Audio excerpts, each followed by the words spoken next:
Vamos a hablar hoy sobre la evaluación y el tratamiento actual de la acalasia. Es una enfermedad realmente fascinante que lamentablemente, como vamos a ver y sabemos, no tenemos un tratamiento excelente. Tenemos lo que tenemos y pues es lo que es.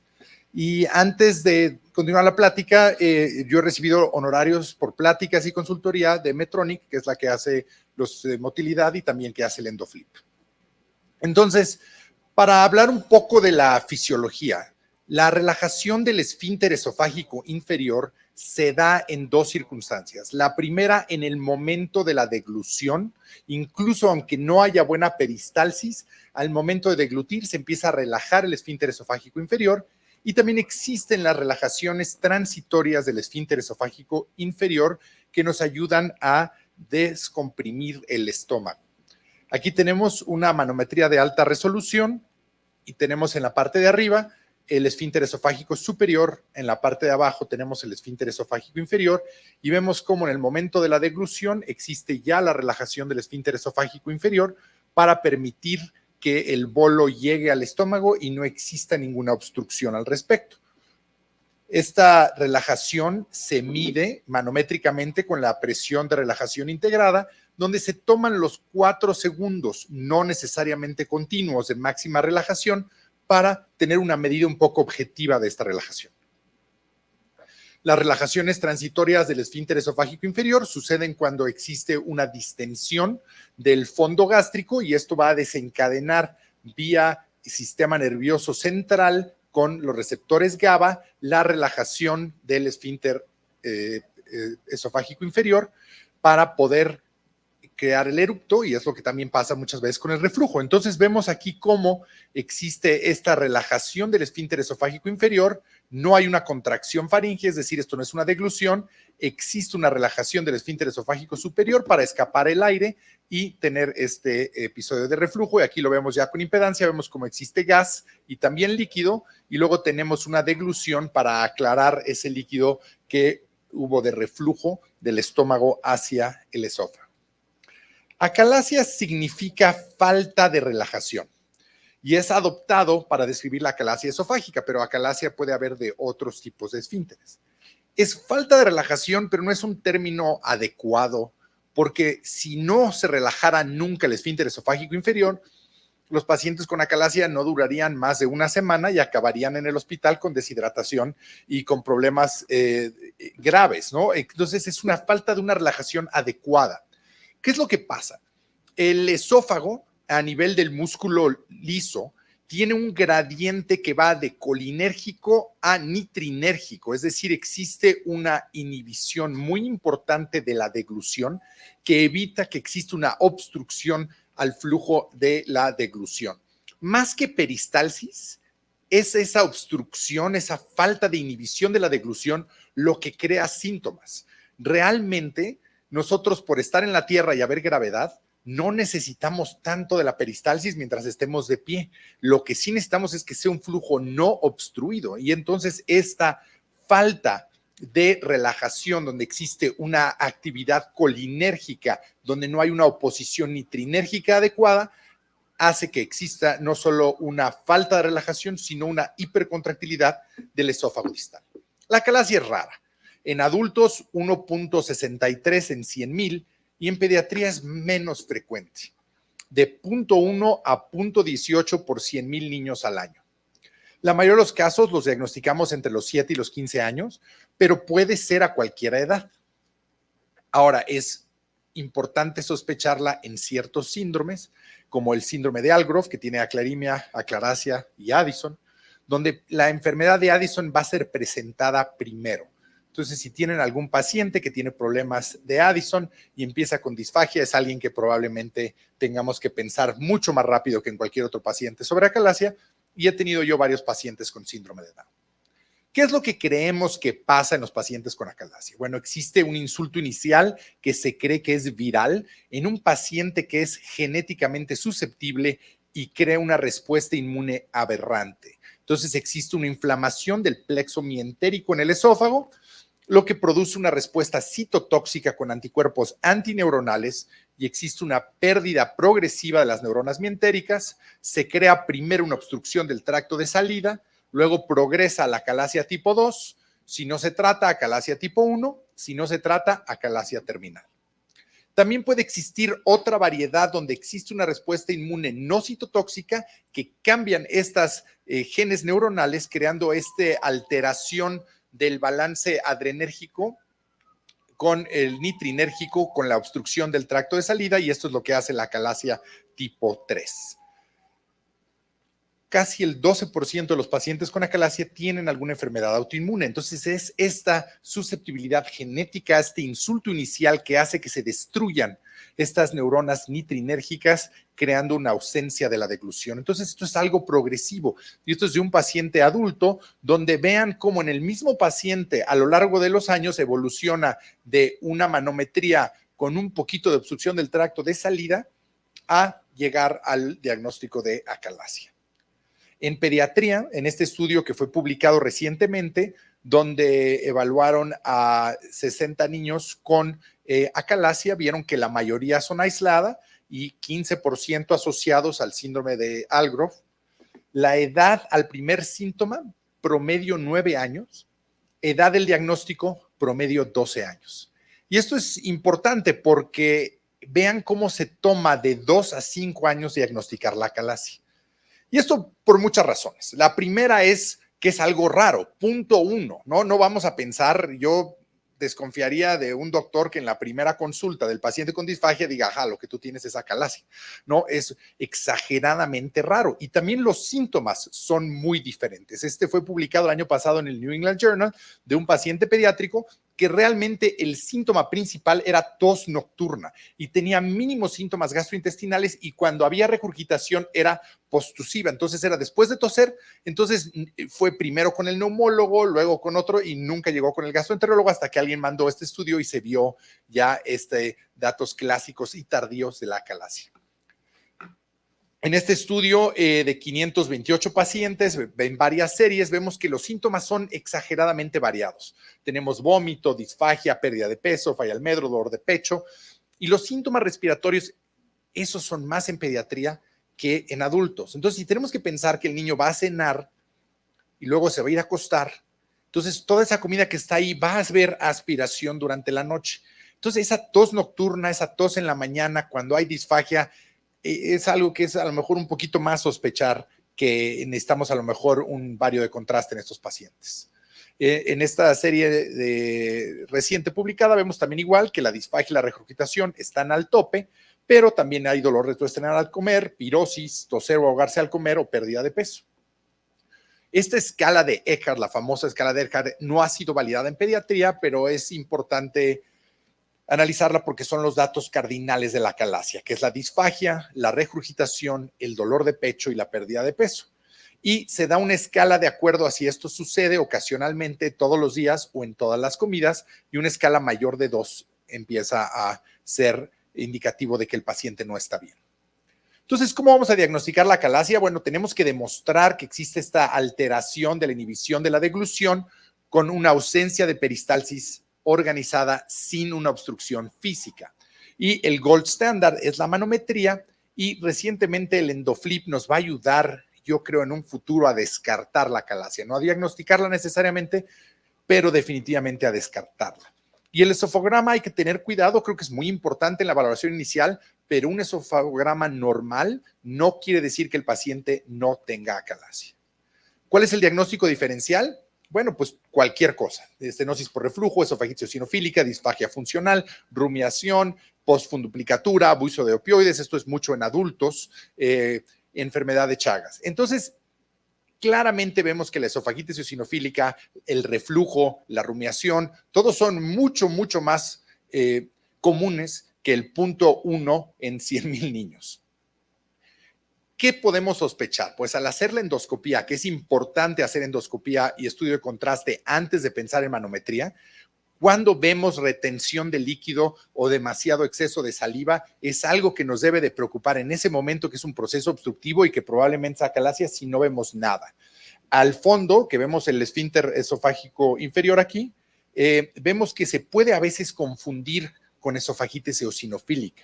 Y cuando uno toma la biopsia en pacientes con acalasia, vemos que también, incluso cuando se comparan con los de ERG refractario, tienen una infiltración eosinofílica. ¿Por qué? Porque hay estasis de alimento y esa estasis de alimento puede hacer alteraciones en la mucosa esofágica. Y es muy interesante en este estudio donde vieron que existía más formación de petequia e hipertrofia muscular y que si se tomaba en cuenta en pacientes que tienen retención en endoscopía, una escala Deckard de 4 y anormalidades histológicas como petequias y hipertrofia muscular, estos pacientes acaban con una incidencia muy alta de tener o a estar diagnosticados con acalasia.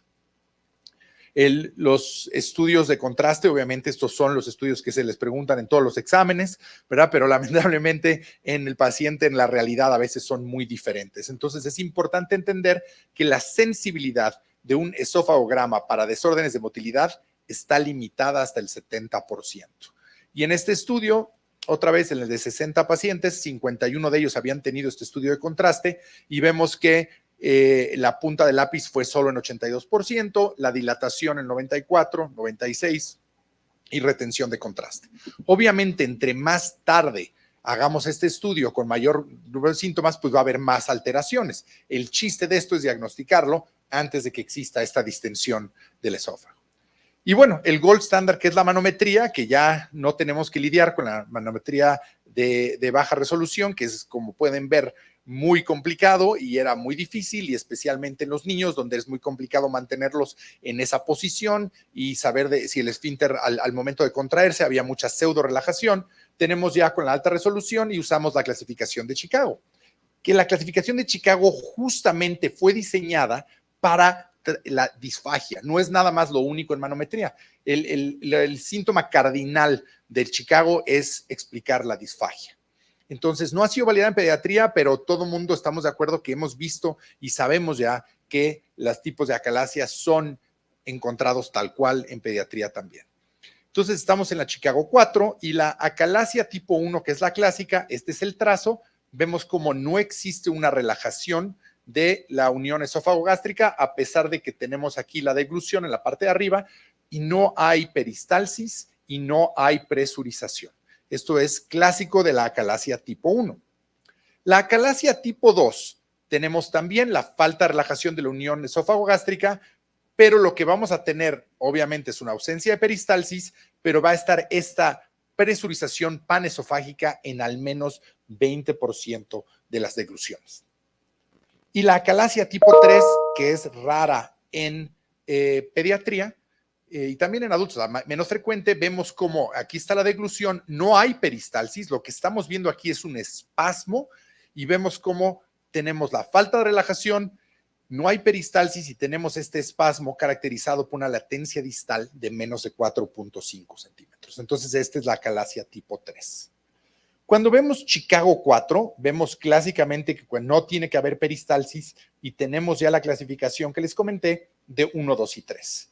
El problema clínico es qué pasa cuando tenemos esa obstrucción al tracto de salida y existe peristalsis y no es una acalasia clara. O estamos muy temprano en la acalasia o es probablemente a veces simplemente un artefacto. Y esto es importante porque el Chicago 4 se dedicó a pedalear para atrás un poquito porque la gente estaba sobrediagnosticando y sobrediagnosticando y sobrediagnosticando. Cuando tocas y hablas de números, un IRP de 15, entonces si el paciente tiene 14.9 no tiene y si tiene 15.1 lo tiene, empezó a haber un gran problema. Entonces, ¿qué es lo importante de Chicago 4? Básicamente, en resumen, acalasia sigue siendo el rey de Chicago y la diferencia entre 1 y 2 es muy arbitraria. Con suficiente agua les hago un 1-2. Y entonces es completamente arbitraria. No es tan importante si es 1 o 2 mientras no exista un megaesófago. Una presurización muy fuerte de una tipo 2 puede enmascarar un tipo 3, porque hay tanta presurización que parece que es tipo 2 y puede ser un 3.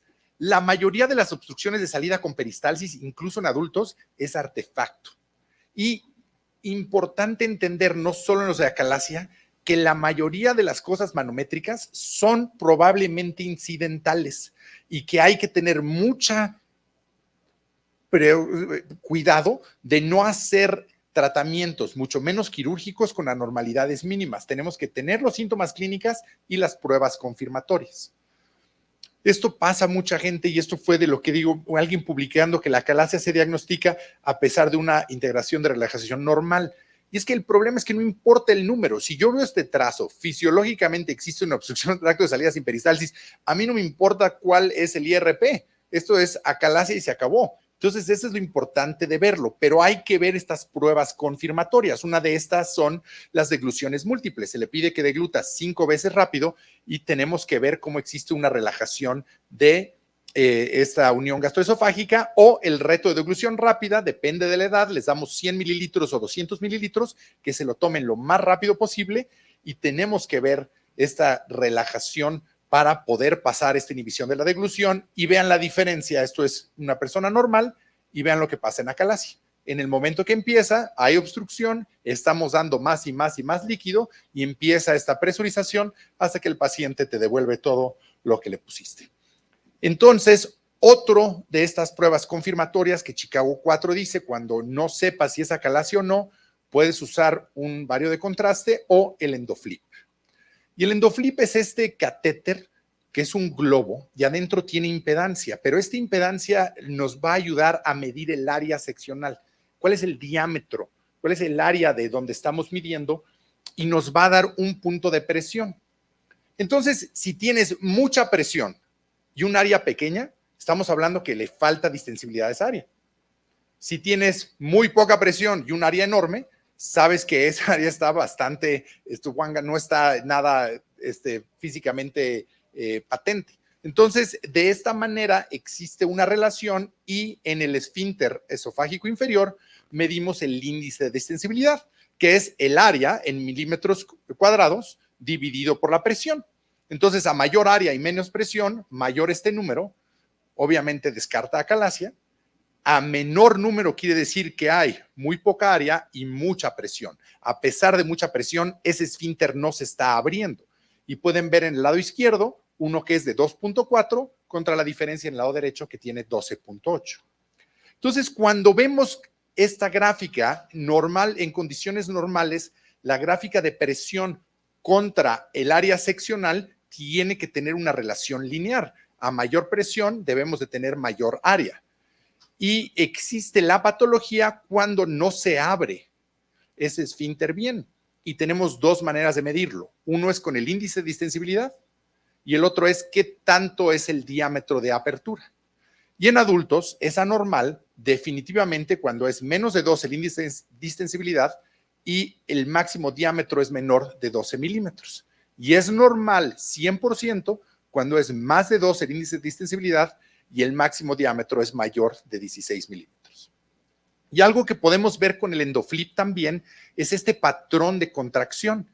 Y vemos cómo cuando existe una contracción anterógrada, podemos ver contracciones retrógradas y a estas se le denominaron los racks.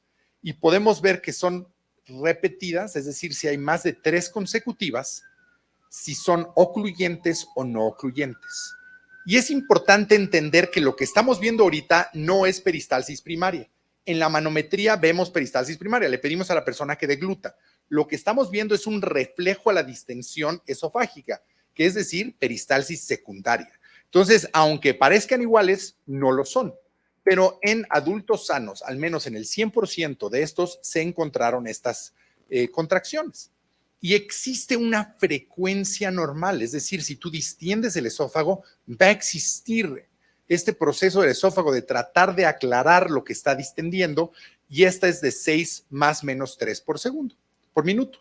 Y por eso existe la regla de los 6. Son más de 6 contracciones consecutivas, más de 6 de longitud y frecuencia de 6 por minuto son normales, como vemos el de la izquierda, y anormal como se ve en el de la derecha. Y aquí vemos, este es un endoflip de un paciente con acalasia. Vemos cómo en el cuerpo del esófago no tenemos nada de contracción y vemos cómo en la unión gastroesofágica aquí tenemos un índice de distensibilidad menor de 2 con un bajo diámetro del esfínter. Muy diferente a otro paciente donde vemos esto es completamente normal, vemos cómo existen estas contracciones que van desde la parte de arriba del esófago y en el momento que se está contrayendo se relaja la unión gastroesofágica permitiendo el paso. Esto es un trazo completamente normal y entonces un paciente que tiene esto sabemos que no tiene acalasia. ¿Qué más se puede haber aparte de los racks? Podemos tener una respuesta contráctil borderline, donde aquí pueden ver cómo sí hay, pero tampoco están tan bonitas y no están tan perfectas y no están a 6 y demás. Pero esto es dentro de rangos normales. Podemos ver una respuesta contráctil desordenada, donde existe contracciones retrógradas o contracciones que no están bien, o una respuesta contráctil ausente, como en el caso de la acalasia. La hiperreactividad, como se da en la tipo 3 principalmente, podemos ver estas contracciones retrógradas a 12 por minuto, podemos ver espasmos del esófago y del cuerpo esofágico, que se llaman estas contracciones sostenidas ocluyentes, y podemos ver estas contracciones sostenidas del esfínter esofágico inferior. Y todas estas son anormalidades que nos hacen pensar en un trastorno hipercontráctil.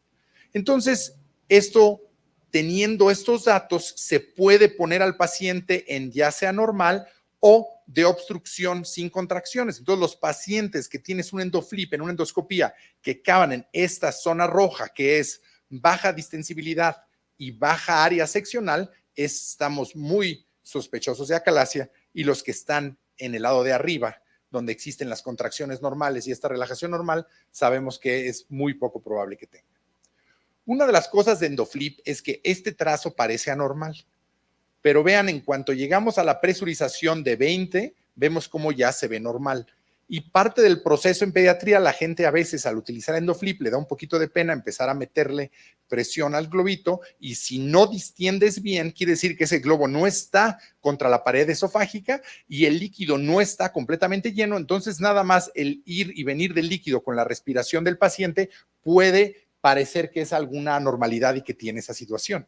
Vemos aquí un trazo claramente anormal y vemos que qué rápido existe esa presurización, y vemos como el esfínter esofágico inferior, pues no existe relajación.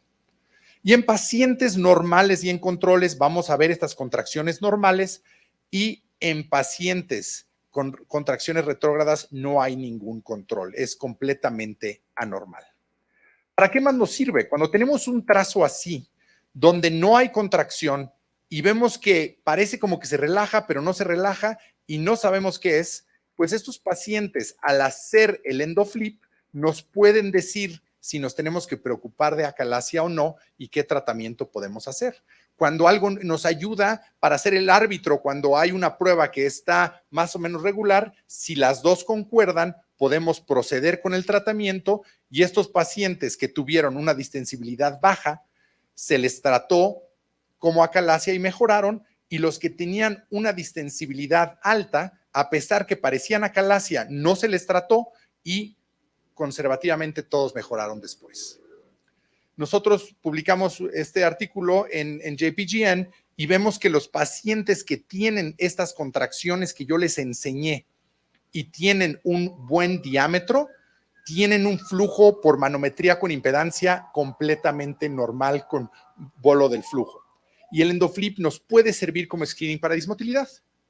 Pero ojo, en pediatría, el 42% de los pacientes que no tenían esas contracciones tuvieron peristalsis normal. Entonces, hay que entender que en una manometría estamos viendo peristalsis primaria y en esta es peristalsis secundaria. El problema es que estos pacientes tienen síntomas, se los dimos por alguna razón. Y la pregunta es, ¿el endoflip está midiendo, existe un cambio fisiológico de la peristalsis secundaria antes de la primaria y los estamos agarrando antes? ¿O simplemente es otra cosa fisiológicamente diferente y nada más nos está dando otro estudio? Y eso es lo que falta, porque es una tecnología nueva, de ver qué quiere decir esto y a dónde nos va a llevar. Pero ya que diagnosticamos la acalasia, hay que ver qué opciones hay. En pediatría, el tratamiento médico y el Botox para la acalasia esofágica no deben de ser usadas. Este niño va a tener obstrucción por el resto de su vida. Hay que parar esa dilatación del esófago y hay que hacerlo lo antes posible. Y tristemente no vamos a revertir la ganglionitis. Lo único que tenemos que hacer es mejorar esta dinámica de vaciamiento. Y cuando se ven en adultos, vemos que la tipo 2 y la tipo 1 tienen mejor resultados que la 3, porque la 3 continúa con este espasmo y tienen problemas a veces de este dolor de pecho. Dilatación neumática, riesgo de perforación, si empezamos con el globo de 30 es de 1%, el procedimiento es ambulatorio, eso es positivo, y se revalora y después consideramos, si los síntomas siguen, usar 35. No debemos usar 40, incluso en adultos 40 fue lo que perforó una gran cantidad de adultos, 30 o 35. Si los síntomas recurren de 4 a 6 años, es menor respuesta en fibras musculares gruesas. En pediatría se ha reportado éxito, y esto es muy interesante. Si se ve una sola dilatación, no hay mucho éxito, pero hay que entender que si vamos con la dilatación neumática, nos estamos casando con 2 o a lo mejor 3 dilataciones. Y es mejor respuesta con acalasia tipo 2. Yo uso el endoflip antes, este es el endoflip, vemos claramente un trazo de acalasia que vemos aquí, y este es el catéter de endoflip en fluoro, y aquí tenemos ya el catéter de dilatación globoneumático. Uso el clip donde está el esfínter esofágico inferior, lo marco con la endoscopía y lo ponemos allá y vemos cómo inflamos el globo de 30, y después de hacer esto 3 veces, vemos ya la diferencia en el mismo paciente después, cómo existe ya un incremento en el diámetro y existe ya este incremento en la distensibilidad. La Heller, si se ve nada más Heller contra dilatación neumática, pues la Heller una vez, la Heller va a ganar. En adultos, cuando se hace esta dilatación graduada contra Heller, no hay diferencia. La principal pregunta es, ¿hacemos funduplicatura con la Heller o no? Yo digo que no, y ahorita les voy a decir por qué. Y es un problema en pediatría cuando se pone esto. La curva de aprendizaje para hacer una Heller es de más de 20, entonces también es importante. Yo tengo una cirujana con la que trabajo y le mando todo, porque son tan pocos los casos que yo necesito tener a alguien con el que los podamos platicar y tenga la suficiente experiencia, porque si uno hace uno y otro acá es muy complicado saber. Riesgo de perforación es mayor, de 2.5 a 7%, y hay que ingresar al paciente. Entonces, aquí es donde hay que pensar entre uno y otro. Y este es el endoflip, y la cirujana está haciendo el Heller, los dos estamos ahí en el quirófano, y esto es muy bueno porque le da la guía de justo qué es lo que necesitamos cortar y solo qué es lo que necesitamos cortar, y en el momento que vemos que ya existe este cambio en el diámetro del endoflip, como lo vamos a ver ahí al final, ya sabemos que ya tiene que dejar de cortar y ya no hay necesidad de hacer esta funduplicatura. Vemos ahí la diferencia y vemos la diferencia de cómo empezó y cómo terminó. ¿Cuál es la ventaja de esto? Estos son nuestros pacientes y los comparamos con el método tradicional de hacer la Heller y vemos que el tiempo quirúrgico mucho menor, en gran cantidades por no hacer la funduplicatura, que me costaba mucho trabajo convencerlos que no, poquito menos de hospitalización y dieta, aunque no es estadísticamente significativo, porque realmente la mayoría de estos pacientes se van ya al día siguiente. Y lo importante es que la miotomía es de 3.6 centímetros en promedio contra normalmente 6 o más centímetros. Estamos haciendo uno menor. El POEM es muy bonito, se ve bien padre, pero no hay suficiente dato en pediatría. Creo que si tienes un paciente con tipo 3 que es adolescente, probablemente un POEM no está mal. Pero hay que entender que probablemente van a tener y van a batallar con reflujo el resto de su vida. Este es un artículo en pediatría y vemos cómo nada más hay una acalasia tipo 3 en pacientes desde 4 a 19 años y se les hizo POEM. Y dijo que tenían un éxito clínico de casi el 94%. La cosa es que cuando uno lee más, vemos que hubo un 32% de síntomas recurrentes y el 57% tenían esofagitis al hacer la endoscopía después. Y es normal, estás haciendo demasiado, una miotomía muy alta y vas a tener mayor riesgo de esofagitis.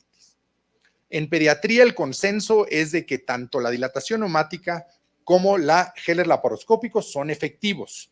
Ciertos estudios, como les platiqué, sugieren un poquito menos efectividad con la dilatación, pero van a requerir seguimiento a largo plazo.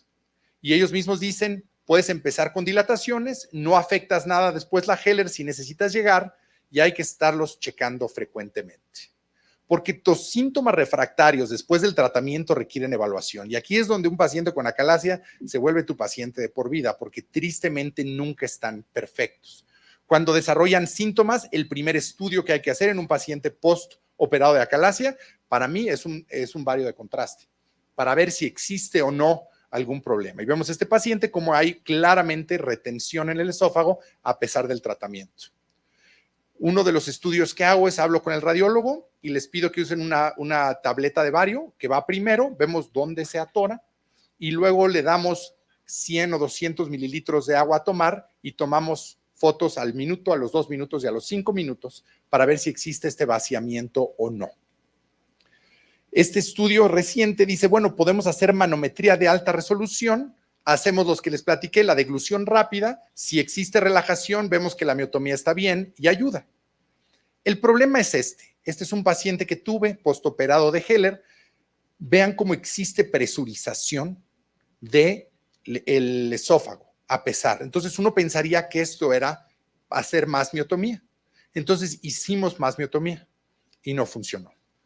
El problema es porque esto era antes de tener endoflip y el endoflip ayuda muchísimo en estos pacientes, porque si yo tengo este trazo después de la miotomía, yo sé que tengo que volverle a trabajar en la miotomía. Claramente vemos que ahí está cómo sigue grueso allá, pero si yo tengo este trazo después de la miotomía, en este paciente yo sé que no tengo que usar miotomía ni hacerlo más, que fue en el caso de este paciente.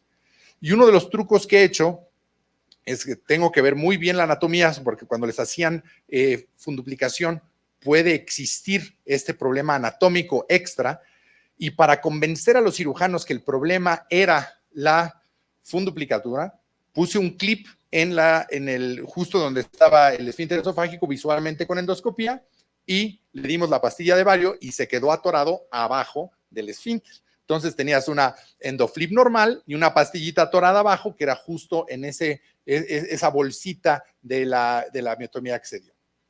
Muy diferente a este paciente. Vean cómo está el clip y vean cómo la pastilla está retenida un poquito arriba. Y este paciente lo que tiene, vean esto que está aquí. Esto es un pseudodivertículo. Esto es lo que se le llama, le pusieron BOM, Blown Out Myotomy, una miotomía que explotó. Y esta es la publicación que lo escribieron en el 2021, pero los pacientes han tenido esto y cuando hicieron un estudio de qué es lo que causa esta BOM, es justamente una miotomía muy larga y que existe una obstrucción al flujo de salida, como es lo que hace la funduplicatura, y el tener fibras residuales te da la situación. Entonces, claramente, un paciente que es operado, que se le hace una miotomía muy larga y luego le pone una funduplicatura, existe presión al salir con una debilidad de la pared esofágica, pues obviamente vamos a crear un divertículo. Entonces, por esto y muchas razones, no funduplicatura y una miotomía localizada que vaya a estar allá. Entonces, ¿cuáles son las causas de los síntomas recurrentes post-tratamiento? Disrupción incompleta, pero no todos son disrupción incompleta, funduplicatura apretada, funduplicatura herniada, estenosis o fibrosis, enfermedad por el flujo gastroesofágico, obviamente la esofagitis y la esofagitis péptica puede ser un gran problema, el pseudodivertículo y espasmos en pacientes 3, que es extremadamente raro. Así es que, en conclusión, no hay un gold estándar para el tratamiento en pediatría. Yo diría utilizar Heller o dilatación dependiendo de la experiencia en el centro donde estén ustedes. Si están en un centro donde lo mejor que hacen es dilatación, pues hay que hacer dilatación. Si lo que mejor se hace ya experiencia es Heller, pues hay que hacer Heller, porque la diferencia va a estar más en cómo se hace que en lo que se hace en esta situación. En pediatría, yo solo les recomendaría considerar POEM si tienen la experiencia en algún paciente que realmente tenga una tipo 3.